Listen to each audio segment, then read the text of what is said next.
No livro de Apocalipse, o termo Babilônia se refere a um império de domínio global e sobre os seres humanos. Sua influência maligna está visivelmente presente nos dias atuais. E agora, como viveremos? Como proteger nossas famílias? Somente uma igreja alicerçada na palavra de Deus terá poder e autoridade para vencer este mundo mau. A Bíblia Sagrada tem a orientação para o povo de Deus. Neste terceiro trimestre, nas lições bíblicas adultos da CPAD, estudaremos sobre a Igreja de Cristo e o Império do Mal. Como viver neste mundo dominado pelo espírito da Babilônia. Em 13 lições rigorosamente preparadas pelo pastor Douglas Batista, veremos como a deturpação das doutrinas bíblicas prejudicam a busca por uma vida de santidade, a crescente desconstrução do gênero humano, a necessidade de cultivar uma convicção cristã diante desses e outros desafios, sendo a Igreja do Deus vivo nesse mundo. Adquira hoje mesmo a sua revista Lições Bíblicas Adultos, um produto com a qualidade CPAD, a editora da Escola Dominical.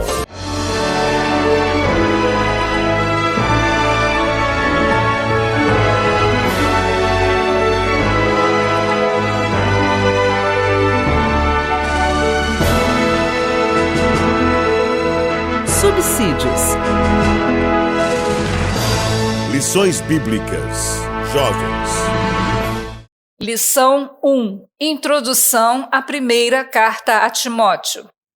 É um privilégio, um prazer e uma grande honra cumprimentá-lo, que a paz do Senhor Jesus esteja e permaneça reinando no seu coração. Estamos começando mais um trimestre da nossa escola dominical e nesse trimestre temos mais um assunto muito edificante, inspirativo e altamente empolgante, que é o estudo das cartas pastorais.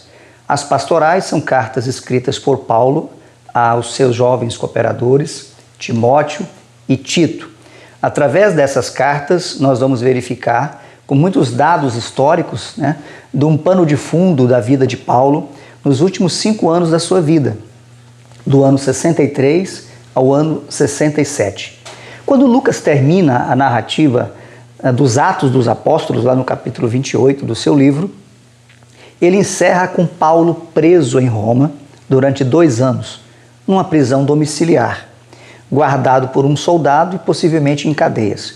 O que aconteceu com Paulo depois dessa narrativa feita por Lucas no livro de Atos? É isso que nós vamos estudar neste trimestre. Vamos viajar junto com Paulo, vamos acompanhá-lo nas suas viagens. Possivelmente ele foi à Espanha, a Bíblia não fala, mas há historiadores antigos que fazem referência a uma região do extremo oeste que possivelmente refere-se à Espanha. Vamos percorrer com ele a região da Acaia, onde ficava a Grécia, especialmente a ilha de Creta, a 4ª maior ilha do grande mar Mediterrâneo, o maior mar interior do planeta. Vamos viajar com ele também pela Macedônia. Ele volta a visitar algumas cidades da Macedônia, que hoje é a parte leste da Europa. E também iremos com Paulo à Ásia Menor. Ele volta em algumas cidades conhecidas da Ásia Menor, como Mileto, como Troade e possivelmente até a própria cidade de Éfeso, para onde ele envia ou onde ele deixa Timóteo para cuidar de uma igreja que ele tinha fundado durante as suas viagens missionárias, onde ele já tinha ficado 3 anos ali, cuidando daquela igreja, inclusive formando um presbitério. Então faremos toda essa incursão geográfica e histórica da vida do apóstolo Paulo, e eu creio que será de grande inspiração para todos nós, até porque é o exemplo de 2 jovens que dedicaram a vida à obra de Deus, juntamente com o grande apóstolo dos gentios, o apóstolo Paulo. Já que falaremos muito em história e falaremos em geografia, eu quero nesse primeiro momento apresentar um mapa que nós temos aqui, o mapa do mundo bíblico, Toda a história bíblica, ela ocorre ao longo do mar Mediterrâneo. O mar Mediterrâneo, como já afirmamos, é o maior mar interior do mundo. Por que ele é considerado de um mar interior? Porque ele está entre terras, Mediterrâneo significa entre terras. Aqui nós temos a África, aqui nós temos a Ásia, até esse ponto, e aqui nós temos a Itália, vindo até a Espanha. Então, o mar Mediterrâneo ele está entre terras, entre as terras da África, entre as terras da Ásia e entre as terras da Europa. Só para a gente recapitular, o mundo bíblico começa aqui na Mesopotâmia, né? O nome Mesopotâmia significa terra entre rios. Veja que a Mesopotâmia está entre os rios Tigre e Eufrates. Aqui começa o mundo bíblico, a região do Éden, a peregrinação de Abraão. Aí aqui nós temos a região de Israel, na Jerusalém, temos a Síria. Na Síria ficava a igreja de Antioquia, Antioquia da Síria, que foi a segunda igreja mais importante do primeiro século. A primeira igreja Jerusalém, a segunda Antioquia. Foi de Antioquia que Paulo foi enviado para as missões. Então ele vai viajar aqui para a Galácia, para a Ásia Menor. Na Galácia, por exemplo, ficava a cidade de Listra. Nós vamos estudar, essa é a cidade natal, possivelmente, de Timóteo. Mas em relação ao tema específico aqui desse trimestre, nós vamos estudar a partir de Roma.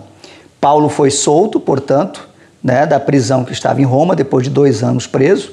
Lembrando que ele foi preso em Jerusalém, foi levado para Cesareia e de Cesareia ele vem então para Roma.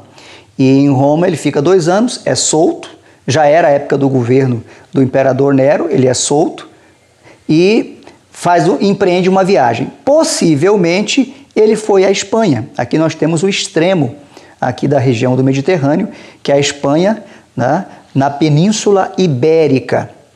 A Bíblia não diz se ele foi à Espanha, mas sabemos que ele veio a Creta. Aqui está a ilha de Creta. Aqui nós temos a Acaia, que era o nome da região na época, onde fica a Grécia, que está Atenas, aqui está Corinto, aqui está Esparta. E aqui nós temos a ilha de Creta. A ilha de Creta é a 4ª maior ilha do Mediterrâneo. Temos outras grandes ilhas, temos Chipre, temos aqui a Sardenha, temos Córcega e temos Creta, que é a 4ª maior ilha. Na época, para a gente ter uma noção, essa ilha tinha aproximadamente 100 cidades nessa ilha de Creta. Então aqui ele deixa a Tito e aqui na cidade de Éfeso, aqui está Éfeso, uma cidade portuária, aqui ele deixa Timóteo. Tá? E foi preso, talvez em Troade, talvez em Nicópolis, né? Nicópolis aqui já na Acaia, era também uma cidade portuária, que já era a saída aqui para quem viajaria, naturalmente teria que ser por mar, para a cidade de Roma. Ele foi preso ou aqui na Ásia Menor ou aqui na Acaia e levado de volta para Roma. Estando de volta em Roma, ele então escreve a 2ª carta a Timóteo, aqui de uma das prisões romanas, possivelmente na prisão mamertina. E aqui então ele encerra a vida dele, sendo executado, segundo a tradição, no ano 67, por decapitação.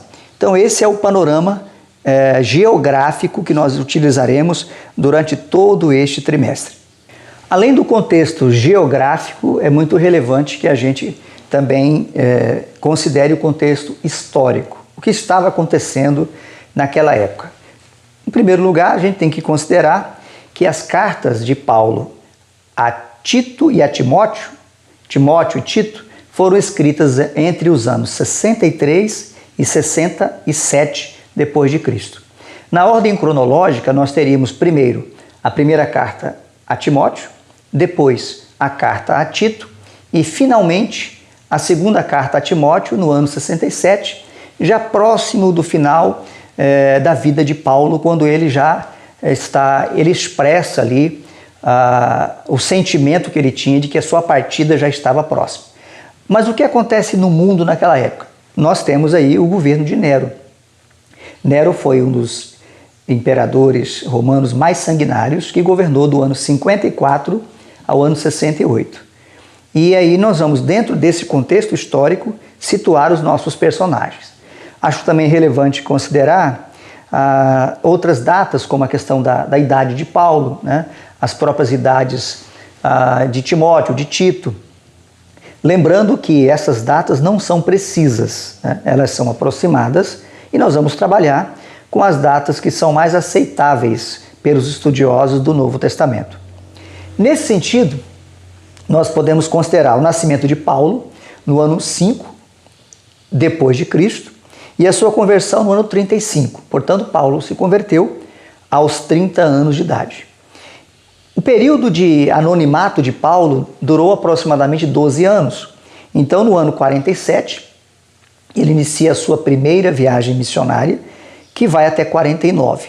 É nesta primeira viagem missionária, muito provavelmente, que ocorre a conversão de Timóteo, além da sua avó e da sua mãe, na cidade de Listra, provavelmente a sua cidade de nascimento.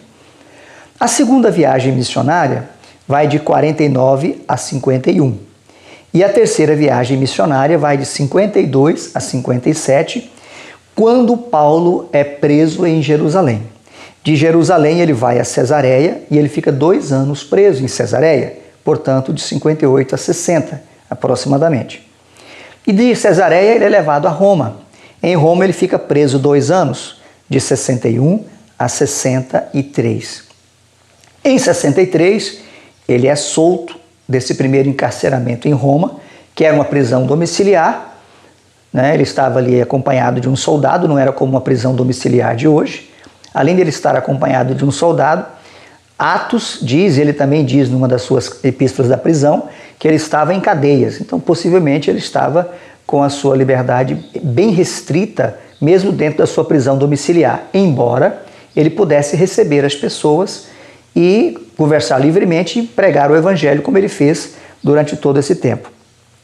Mas no ano 63 ele é solto e empreende aquela que nós podemos chamar de a 4ª viagem missionária. É esse o contexto que estaremos estudando. Como já afirmamos, é provável que ele tenha ido à Espanha, porque ele, quando escreve para os crentes de Roma, na sua epístola aos Romanos, ele demonstra o desejo de ir à Espanha. Mas isso a Bíblia não menciona. O que sabemos com segurança é que ele vem a Creta, onde ele deixa Tito, que ele vai à Ásia Menor, a várias cidades da Ásia Menor, provavelmente Éfeso ou próximo de Éfeso, de onde ele comissiona Timóteo para ficar em Éfeso. E ele também viaja para a Acaia. A Acaia é onde hoje fica a Grécia, né? E nós temos ele falando, por exemplo, de Nicópolis. Nicópolis fica no extremo oeste da Grécia e é uma cidade portuária. Provavelmente, no ano 65, ele é preso novamente e é levado para Roma, onde ele fica até o ano 67. No final de 67, ele escreve a segunda carta a Timóteo, né? E ele já está nesse período aí com aproximadamente 62 anos de idade. Ele escreve a segunda carta a Timóteo e, segundo a tradição, ele é morto decapitado. Mais algumas datas que considero relevante é voltar novamente a mencionar o governo do imperador Nero, de 54 a 68, a conversão de Timóteo provavelmente no ano 48 depois de Cristo, e o início do seu trabalho junto a Paulo, provavelmente no ano 50. É possível, considerando isso e considerando que quando ele recebe a primeira carta escrita por Paulo, ele ainda era considerado jovem, e jovem naquela época, a idade era entre 30 e 35 anos, então é seguro dizer que Timóteo começou a viajar com Paulo quando ele tinha aproximadamente 20 anos de idade, talvez até um pouco menos de 20 anos de idade. Outro dado histórico importante é em relação à perseguição aos cristãos decorrente do incêndio de Roma. Segundo a tradição, segundo a história, muitos historiadores, biógrafos inclusive de Nero, atribuem a ele o incêndio de Roma, que ocorreu do dia 18 ao dia 24 de julho do ano 64. E com a terrível repercussão daquele incêndio, Nero culpa os cristãos e empreende a primeira grande perseguição aos cristãos. Não que os cristãos não tivessem ainda sofrido alguma perseguição, mas a primeira grande perseguição é agora sob o governo, sob o jugo do imperador Nero. Nero era tão sanguinário que ele mandou matar a própria mãe. A mãe de Nero foi executada à espada a mando de seu próprio filho. E Nero termina a vida no ano 68, portanto, aproximadamente um ano depois de mandar decapitar a Paulo, e ele termina a sua vida, ele se suicida, né? Há toda uma questão, uma confusão política em Roma, e ele então termina se suicidando. Então são esses dados históricos que eu considero relevante a gente considerar como esse pano de fundo de todo o assunto que nós estaremos tratando. Na sequência, eu penso ser relevante nós considerarmos a estrutura dessa primeira carta de Paulo a Timóteo, que é o tema das primeiras aulas desse trimestre. Paulo começa, como em todas as suas epístolas, com a sua saudação, né? A sua saudação a Timóteo, né?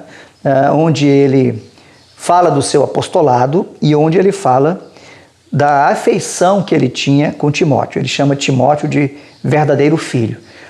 Duas são as razões pelas quais Paulo assim faz. Primeiro, para falar das suas credenciais de apóstolo. Segundo, para falar da sua afeição a Timóteo, para que ele tivesse autoridade como um verdadeiro representante de Paulo, como um delegado apostólico, né?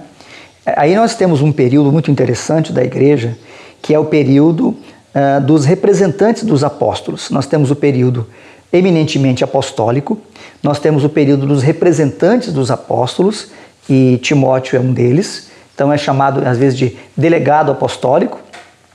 Depois nós vamos ter o período dos pais apostólicos, que é aqueles que viveram com os apóstolos e dirigiram a igreja, pregaram a igreja, às igrejas após a morte dos apóstolos.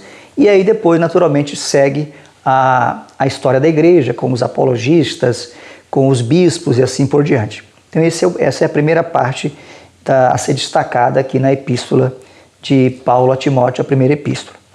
No segundo momento, Paulo vai falar da finalidade da permanência de Timóteo em Éfeso, que era advertir aos líderes, alguns líderes que ali estavam, de que não ensinassem outra doutrina. Então, combater os falsos mestres e os seus falsos ensinos, esta era a missão que Paulo deu para Timóteo ali em Éfeso. E muito importante destacar que Paulo não se preocupa aqui em esmiuçar as heresias. Ele se preocupa aqui a enfatizar a Timóteo que ele devesse ensinar a sã doutrina, a boa doutrina. Porque quando nós conhecemos o verdadeiro, via de consequência, nós sabemos identificar o que é falso. E uma coisa também muito importante aqui é que Paulo mostra a diferença do ensino falso para o verdadeiro. O ensino falso produz contendas, produz divisão.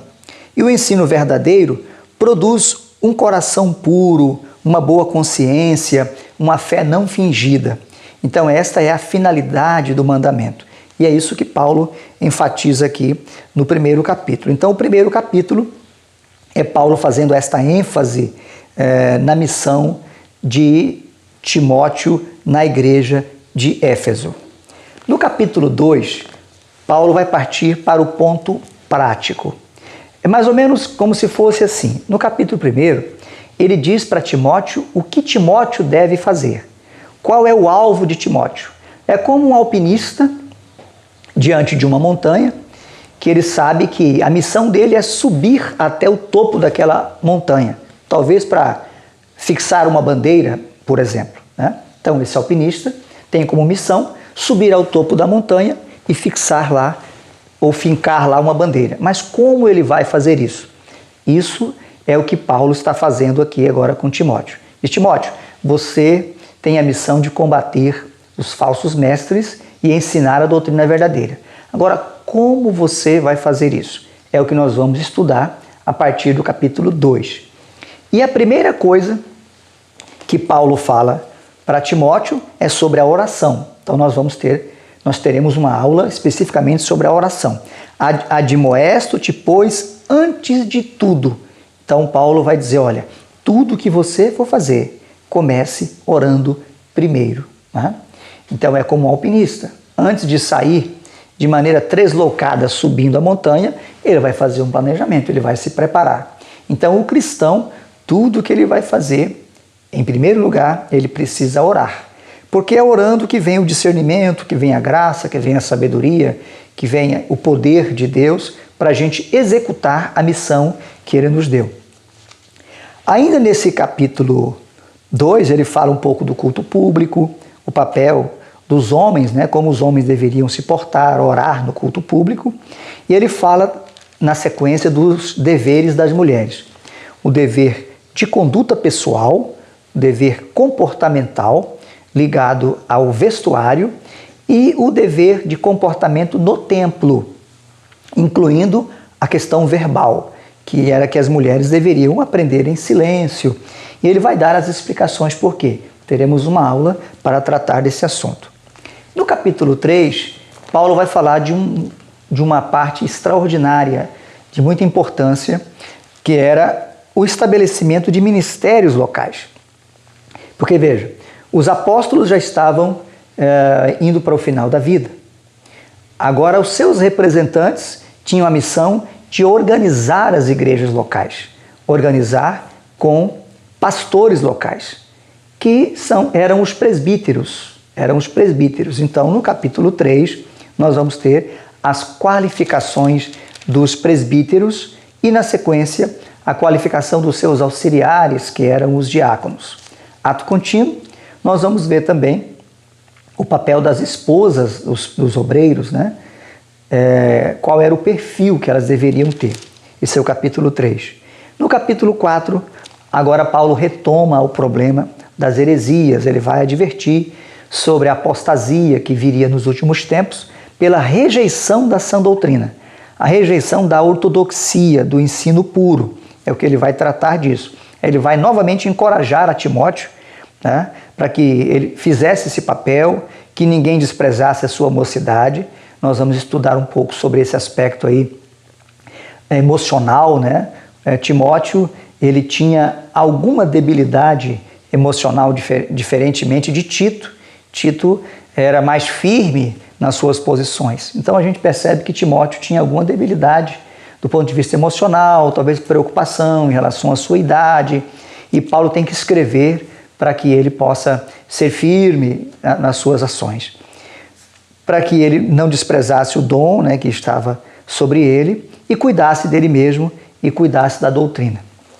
No capítulo 5, Paulo vai ensinar a Timóteo como tratar as pessoas na igreja. Então o capítulo 5 é um capítulo rico em relacionamento interpessoal. Como tratar os jovens, como tratar as pessoas de meia idade, os idosos, as viúvas.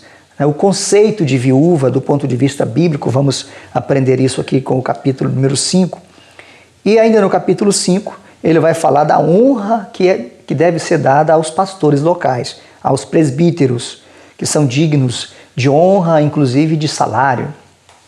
Também ele vai falar sobre a disciplina eclesiástica, vai lançar uma nota muito pessoal em relação a Timóteo, que é a saúde de Timóteo. Timóteo tinha também uma debilidade física, frequentes enfermidades, inclusive estomacais, e Paulo vai dar um conselho muito prático para ele, para que ele adicionasse um pouco de vinho à água que ele tomava, para fortalecer o seu estômago. Então é interessante, vamos tratar inclusive dessa questão do vinho durante as nossas aulas. O capítulo 6, ele fala sobre os deveres dos servos, e ele encerra aqui novamente falando sobre a doutrina, sobre a piedade, que piedade aqui é a defesa do evangelho. Ele fala um pouco aqui em relação ao contentamento, a ter cuidado com as riquezas, né? E encerra com as suas saudações afetuosas e costumeiras a Timóteo, exortando-o a guardar o bom depósito que lhe tinha sido confiado. Então, esta é a síntese da nossa lição. Indo para o corpo propriamente dito da nossa carta, né? Introdução à primeira carta a Timóteo. O nosso texto áureo diz assim: ninguém despreze a tua mocidade, mas seu exemplo dos fiéis na palavra, no trato, no amor, no espírito, na fé, na pureza. 1 Timóteo, capítulo 4, versículo 12. Lembrando que, se você quer se aprofundar mais nesses assuntos, você pode adquirir o livro do trimestre, que é o livro de apoio. Nós temos o livro de apoio, no qual nós fazemos todo um aprofundamento histórico, geográfico, teológico, conceitual, de todos os assuntos que nós estamos tratando aqui. Então, o que nós observamos aqui é que Paulo está encorajando a Timóteo, né, em relação, inclusive, por causa da timidez que ele tinha. E a gente observa que a autoridade de Timóteo viria de uma vida autêntica. Então, ser o exemplo dos fiéis na palavra, no trato, no amor, no espírito, na fé, na pureza. A autoridade que Timóteo teria, além do credenciamento que ele recebeu de Paulo, viria de uma vida autêntica. Para nós termos autoridade moral e espiritual, nós precisamos ter uma vida autêntica. As cartas pastorais, embora escritas em um tempo distinto do nosso, apresentam orientações importantes para a igreja e a liderança atuais. Por que essa carta é tão importante? Estas cartas são tão importantes, inclusive para a juventude. Primeiro, é uma oportunidade ímpar que nós temos de aprender os ensinos bíblicos acerca da organização das igrejas, né? O papel, a vida de um pastor e a sua missão. Isso é importante para a gente poder valorizar mais a liderança que a gente tem. Isso é importante para que a gente se dedique mais como auxiliares, né? Olha, Timóteo começou a viajar com Paulo com 20 ou menos de 20 anos de idade. Da mesma forma, Deus está procurando, nesse tempo, moças e rapazes que queiram ser auxiliares dos pastores que estão nas igrejas locais. Timóteo precisou viajar, viagens perigosíssimas, né? Foi enviado por Paulo para algumas igrejas difíceis, como aqui o caso de Éfeso, para Corinto também foi um grande desafio. E ele abriu mão, inclusive, né, de outras oportunidades da vida. Por exemplo, a questão do casamento. Né? Timóteo era solteiro, porque naquele período a itinerância era incompatível com uma vida familiar. Então ele se dedicou a isso de uma maneira muito grande. Hoje é bem mais tranquilo, hoje nós podemos servir a Deus nas igrejas locais. Há muita coisa a ser feita nas igrejas locais. E Timóteo nos dá um grande exemplo disso. Então essas lições, eu creio que é importante a gente afirmar, é uma grande oportunidade que a igreja nos dá, que dá a cada jovem de conhecer, né, a estrutura, o funcionamento de uma igreja e o seu ministério, né, tanto para valorizar, quanto para que aqueles que aspirem o ministério possam ter uma vida isenta de qualquer mácula, para que no tempo certo sejam usados nesta missão. Sejam os homens na função pastoral, sejam as mulheres, as moças, futuras esposas, na nobríssima missão de auxiliarem aí os seus maridos no serviço do reino de Deus. A estrutura da nossa lição, a nossa introdução vai dizer que as cartas pastorais são mensagens de um apóstolo experiente, né, para dois filhos na fé vocacionados para o serviço cristão, Timóteo e Tito. Vamos ver a beleza doutrinária e a singularidade dessas cartas, como nós já destacamos. Timóteo no contexto das cartas de Paulo. Paulo escreveu 13 dos 27 livros do Novo Testamento. Para os que consideram que ele escreveu também Hebreus, então seriam 14.